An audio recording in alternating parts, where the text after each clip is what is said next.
It's gonna be a late one tonight, everybody. So I don't know if you can tell, but the sun's setting here behind me. I'm showing up late here to the car wash because the plan is to get some plumbing done tonight. And without any water, I'm not gonna be able to wash cars, right? And so I don't want to disrupt the regular routine of most customers and everything. So I'm gonna do this late in the evening and try to get it up and going all tonight. Get everything hooked back up. So I'm going to use my gates back here for one of the last times before we tear it down. And then it's loud in here, but I got to get my change machine filled up. So I'm gonna probably shut everything down about 10:30, but in the meantime, I'm just gonna do the regular chores and stuff that need to get done and cleaned up around here. And then I will show you what the plan is and what type of plumbing I'm gonna be doing, and give you a full tour of that aspect of the car wash.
So when I first got this car wash, and it was abandoned, it hadn't run for 10 years, the equipment was 30 years old. I remember coming in here with a box of pizza and just spending like an hour and a half just tracing lines like all the way through a car wash. And if you go into car washes, at least the self-serve car washes I've been in, like 80–90% of them, you just can't figure out what's going on because there's just lines everywhere.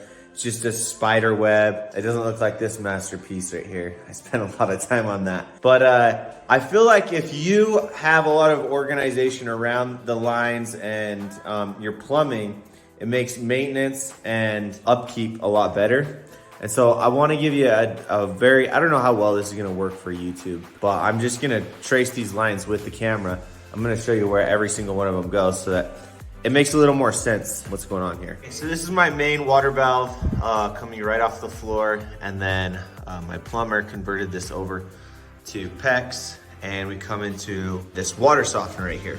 Now, right before it goes into the water softener, it tees off with a 1-inch supply line, and all that supply line feeds for right now is my weep system. The weep system is water that it runs through all the lines outside in the bays to keep it from freezing in the winter. So currently that's not even active. You can see the valve is actually off, and I do have some work to be done on that, but it's spring, summer now, and so I'll get to it before the winter. And then everything else goes through the soft water system up, and then this is my main supply line, and I'm not super happy with, I outsourced to the plumbing, at least the higher-end plumbing, because it required a lot of commercial tools and stuff, because this is, I think, 1.5-inch PEX lines. But I'm gonna work on getting it tied up even cleaner than this. So now it comes down to here and it tees up, and that line goes up to my reverse osmosis system. You can see I actually have it, the valve off right now. So it goes up to reverse osmosis, continues to go over, and then this T right here comes across, and that's my main water supply line for almost all these tanks right here. So clear coat, tire cleaner, all that. It's this one right here, right? It comes across and it feeds all these different valves right there, right? So clear coat, tire cleaner, foam brush. And then you've got another one mixed in there, which if you can read right there, I have it labeled as hot. That one comes from the other side. So back it way up here before that T, the T keeps running across and then feeds my hot water heater. And then outside the hot water heater, it comes up, bows over, and then it comes down and it's got a U shape. And this is our project for this evening, is I want to clean this up. It's not how I personally would have installed it, but I wanted to get open. I wasn't getting around to a lot of things. I had a plumber that did it for me.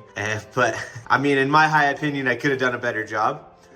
He had, all the crimp, like ProPress. This is a special type of connection that they use and everything. He had all those tools and equipment to do that. But now I have an idea of how to kind of clean this up and continue to just organize it. I mean, it's not bad the way it is, but I'd like to clean it up. And I think this is a good opportunity to make a cool video on what's going on. And then, in another video, I will kind of finish this tour of where lines go from there.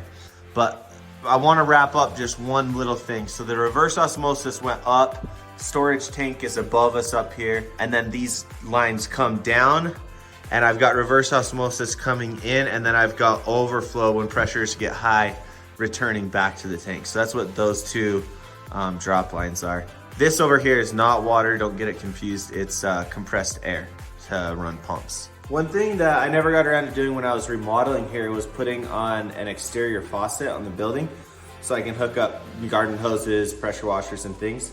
And so I picked up one of these freezeless water bibs. Freezeless being that it shuts the water off back here inside the building and not up here on the exterior where it can freeze. But on top of that, I'm not really gonna have this active or on very much. I'm gonna throw in a valve so that I'm only having it on when I need it myself, so that I don't have customers coming in, turning on the water, leaving it running, or doing whatever with it. So I'm gonna put that in, but the unique thing about this plumbing job is I'm gonna give these EVOPEX fittings a try. I've never used them. Here's the bag that they come in, but as you can see, it's a PEX only fitting right there. If you've ever used SharkBite in the past for plumbing jobs and stuff, you've probably used something like this, which allows you to go from like copper on one side to PEX on the other. It's a really cool universal tool. A lot of plumbers don't like them, but I think they work great just when you're doing that conversion. I've always done the crimp style, so you have a tool that crimps it together, but these are just gonna be nice because you just push them in, click them, they lock. It's supposedly it turns green right here when it's secure and everything. And yeah, it is more, but this is a small job. And like I said, I've never used these before, so I wanted to give them a shot.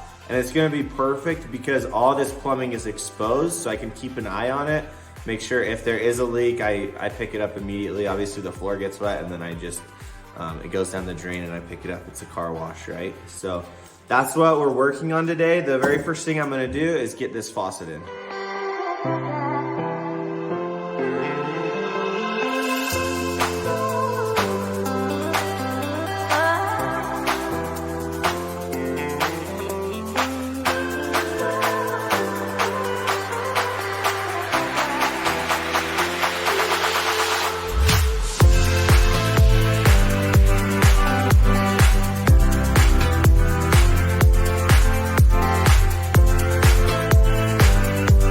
Now, here's that 1/2-inch valve that I'm gonna use to shut it off.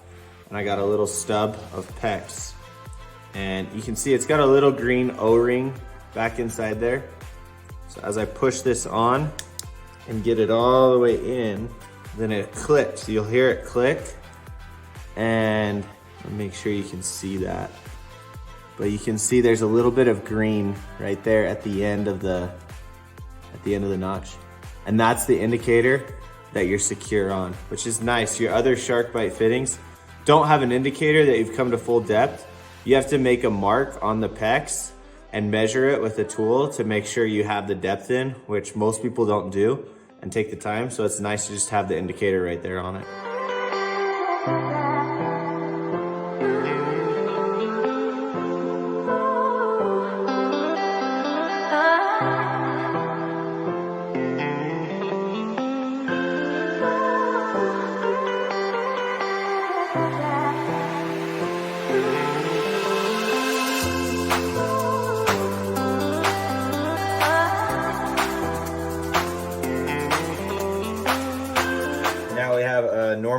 off valve. It runs up. I put a low hole and then a high hole in these joists so that we could get that bend across there. I didn't have to put in an extra fitting. And then it just runs across there and tees in there, and I put 2 support clamps next to that tee.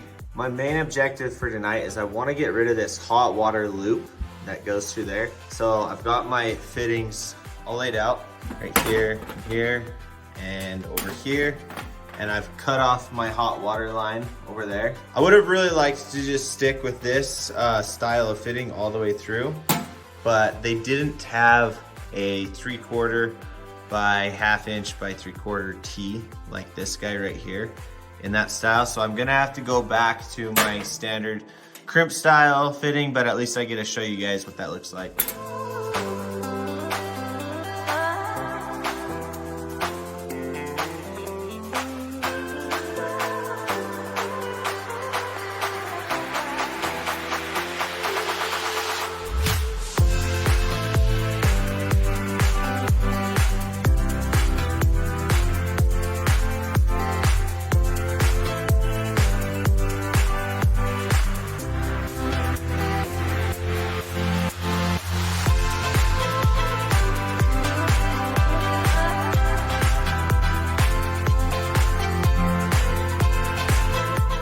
That is your end result. I don't know about you guys, I just like the straight pipes a lot better than seeing a bunch of views, but this was not aesthetic purposes only.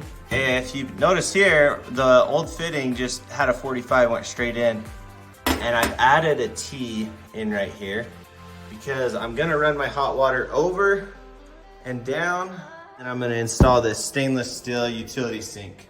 So with all that said, this wasn't all just for appearances only. Although I did want to change it eventually. It's needed because I'm going to be adding some additional fixtures. And then the cold water line, I'm just gonna pull off of my weep water that I originally showed you in the front of the video, where this does not go through the water softener, but it's just gonna be cold water just for rinsing and stuff. Now that's about a wrap. It's getting late, guys. I'm gonna open the car wash back up for the night, get going. I do have more plumbing, and stuff I'm gonna do in the future, but I think that's a good just tutorial. I learned a little bit more about these EVOPEX. When it got into tight spots, I don't know if you could tell in that time lapse, but if I couldn't get a lot of weight behind it, it was tough, especially with the 1 inch style. I think 3/4 and 1/2, would be a little bit easier. And then you also got to see me use my crimper tool. It's got these rings right in here, and it crimps it down. So I got to use both styles, but I like the ease and convenience of the shark bite. Like I say, it's good for an exposed application that you can keep your eye on though. I can just hear the master plumbers, which I am not one by any means, in the comments saying they hate shark bites and stuff. A lot of DIY homeowners use it and everything, but for good reason. I mean, it's very convenient, it's easy. I wouldn't use it to plumb out an entire building or anything, but for the right places, it does work. So I'm happy to get that project done though. It's been an eyesore to me. Like I say, part of it cosmetic, part of it to get that sink in there, and then have my faucet running out the back as well. So getting some of these small little projects done that have been on my list for a while. In the meantime, guys, if you want to keep checking out my videos, I do a lot of car wash stuff as well as real estate and everything. So if you want to see those videos pop up in your newsfeed, subscribe to my channel, like this video, comment below. But for you car wash guys or aspiring car wash guys, minimal plumbing, mechanical stuff like this is a must, because this would have been a pretty big bill from a plumbing company or anything. So until next time, we'll see you later.